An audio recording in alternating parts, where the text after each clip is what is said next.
जय हिंद दोस्तों, आप लोगों का हमारे यूट्यूब चैनल पर स्वागत है। आशा करते हैं आप लोग स्वस्थ होंगे और आप लोगों की पढ़ाई अच्छे तरीके से चल रही होगी। तो पिछली क्लास में हम लोग खिलजी वंश के बारे में प्रश्नों को पढ़ लिए थे। तो आज हम लोग तुगलक और लोदी वंश के प्रश्नों को करेंगे। तो चलिए शुरुआत करते हैं। प्रश्न में कहा गया कि कश्मीर घाटी के अंतिम मुस्लिम शासक यूसुफ शाह चक जिन्हें मुगल सम्राट अकबर द्वारा बिहार में निर्वासित किया गया था, दफन है। इसका आंसर हो जाएगा नालंदा में। अगला प्रश्न है, इस सुल्तान ने बेरोजगारों को रोजगार दिलवाया। किस सुल्तान ने बेरोजगारों को रोजगार दिलवाया? तो इसका आंसर होगा फिरोज तुगलक ने। अगला प्रश्न है, इस सुल्तान के दरबार में सबसे अधिक गुलाम थे। आंसर हो जाएगा फिरोज तुगलक के। फिरोज तुगलक के दरबार में सबसे अधिक गुलाम थे। अगला प्रश्न है, दिल्ली के इस सुल्तान ने सबसे ज़्यादा नहरों का निर्माण किया था। इसका आंसर जो है फिरोज शाह तुगलक ने। फिरोज शाह तुगलक ने नहरों का सबसे ज़्यादा निर्माण कराया था।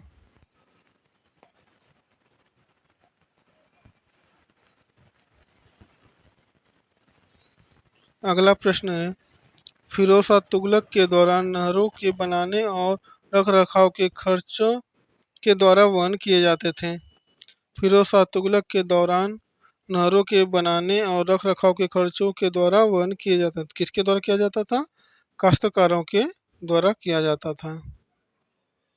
अगला प्रश्न है, वह वेनिस का यात्री जो 1420 ईस्वी के आसपास अपनी पत्नी के साथ यात्रा करके विजयनगर पहुंचा था। इसका आंसर जो है निकोलो डी कॉन्टी। निकोलो डी कॉन्टी जो है विजयनगर के तट पर पहुंचा। अगला प्रश्न है, वह राजवंश जिसने सबसे लंबे तक दिल्ली सल्तनत पर राज किया। तो इसका आंसर जो है तुगलक वंश ने।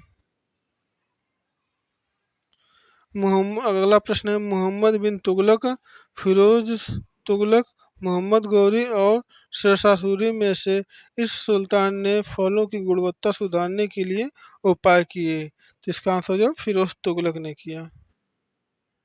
अगला प्रश्न है, फिरोज तुगलक द्वारा स्थापित दार उल सफ़ा था। फिरोज तुगलक द्वारा स्थापित दार उल सफ़ा था, क्या था? एक खैराती अस्पताल था। अगला प्रश्न है, तैमूर के आक्रमण के बाद भारत में किस वंश का राज स्थापित हुआ? तो इसका आंसर हो जाएगा सैयद वंश का राज राज स्थापित हुआ। अगला प्रश्न है, किस सुल्तान ने एक नगर बसाया जहां अब आगरा है? तो इसका आंसर जो है सिकंदर लोदी ने। अब हम लोग विजयनगर साम्राज्य के बारे में प्रश्नों को पढ़ेंगे। तो चलिए शुरुआत करते हैं। इस प्रश्न में कहा गया कि विजयनगर साम्राज्य के संस्थापक थे। विजयनगर साम्राज्य के संस्थापक कौन थे? तो इसका आंसर जो है हरियर एवं बुक्का थे। हरियर और बुक्का ने विजयनगर साम्राज्य की स्थापना किया। अगला प्रश्न है, विजयनगर के उस पहले शासक की पहचान करें जिसने बहमनियों से गोवा को छीना। तो इसका आंसर जगह हरियर सेकंड ने। अगला प्रश्न है, विजयनगर के राजा कृष्णदेव राय ने गोलकोंडा का युद्ध किस राजा के साथ लड़ा था? तो इसका आंसर जगह कुली कुतुब शाह के द्वारा लड़ा था। अगला प्रश्न है, फारसी यात्री अब्दुल रज्जाक भारत में इस राजा के शासनकाल में आया था। आंसर हो जाएगा इसका देवराय सेकंड के शासनकाल के समय में आया था। अगला प्रश्न है, विजयनगर का महानतम शासक था। विजयनगर का महानतम शासक कृष्णदेव राय था। इसका सही आंसर हो जाएगा कृष्णदेव राय था। अगला प्रश्न है, सन 1565 में कौन सा प्रसिद्ध युद्ध हुआ था? सन 1565 में कौन सा प्रसिद्ध युद्ध हुआ था? तो इसका आंसर हो जाएगा तालीकोटा का युद्ध। 1565 में तालीकोटा का युद्ध बहुत ही प्रसिद्ध है। अगला प्रश्न है, विजयनगर साम्राज्य की वित्तीय व्यवस्था की मुख्य विशेषता क्या थी? विजयनगर साम्राज्य की वित्तीय व्यवस्था का मुख्य विशेषता क्या था? इसका सही आंसर होगा भू राजस्व। अगला प्रश्न है, किस मशहूर राजा ने नागल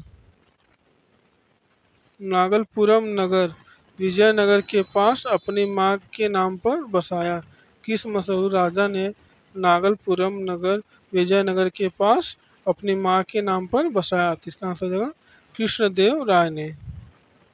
अगला प्रश्न है, विजयनगर साम्राज्य का अवशेष कहाँ मिलता है? तो इसका सही आंसर होगा हम्पी में। विजयनगर साम्राज्य का अवशेष हम्पी में मिलता है। अगला प्रश्न है, तोल का तोल काप्पियम का संबंध है। तोल काप्पियम का संबंध है, तो इसका सही आंसर होगा द्वितीय संगम काल से।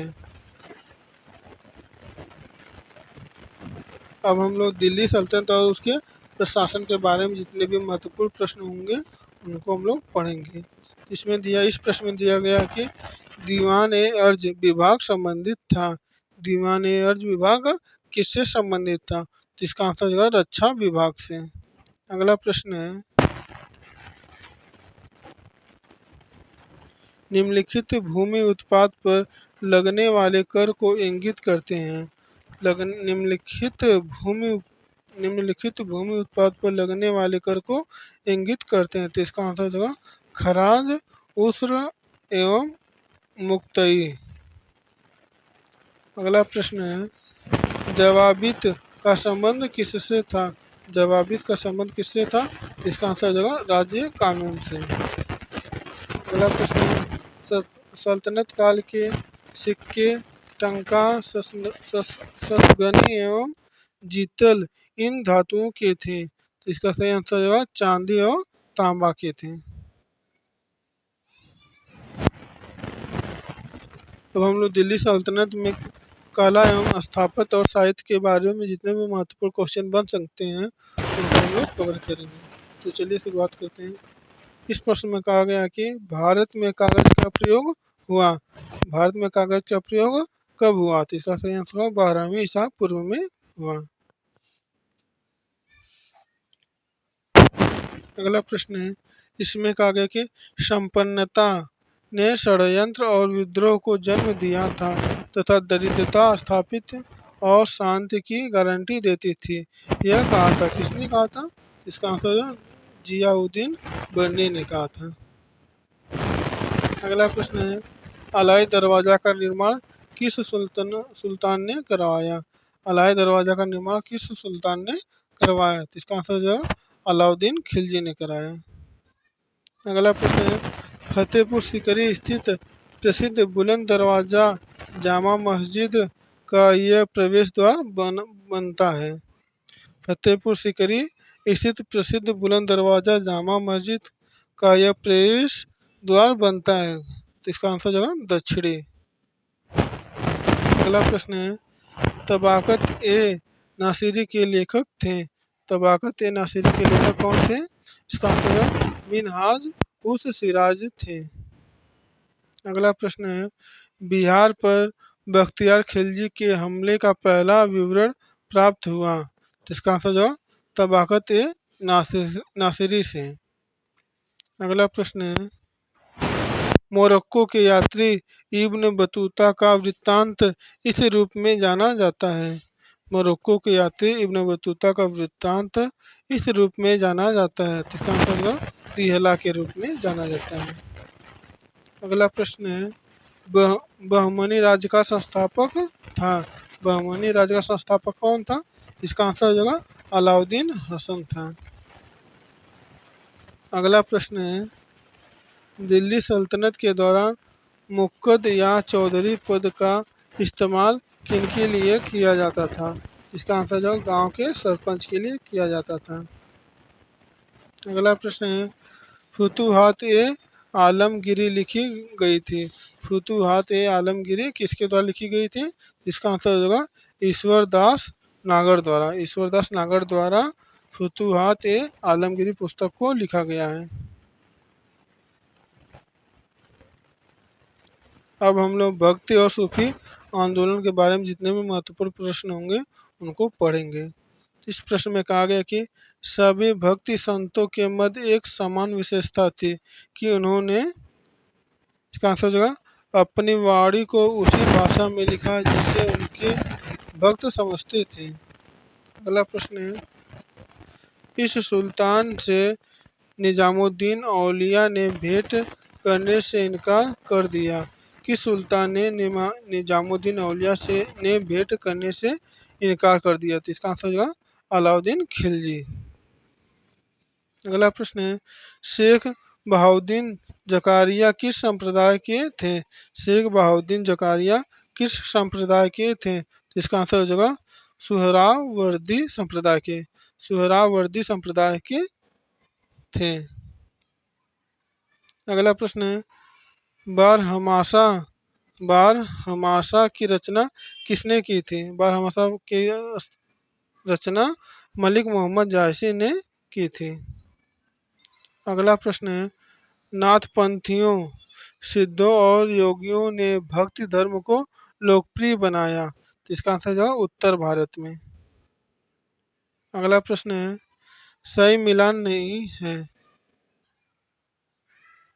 इसका हो जाएगा सगुन जो है किसी भी रूप में मूर्ति पूजा से घृणा करते थे। अगला प्रश्न है, तो दोस्तों आज के लिए बस इतना ही। बाकी की वीडियो हम लोग पढ़ने के लिए आप हमारे चैनल को सब्सक्राइब कीजिए और वीडियो को ज़्यादा से ज़्यादा शेयर कीजिए। तो नेक्स्ट क्लास में हम लोग मुगल वंश से पढ़ना स्टार्ट करेंगे। तो आज के लिए बस इतना ही। जय हिंद, जय भारत।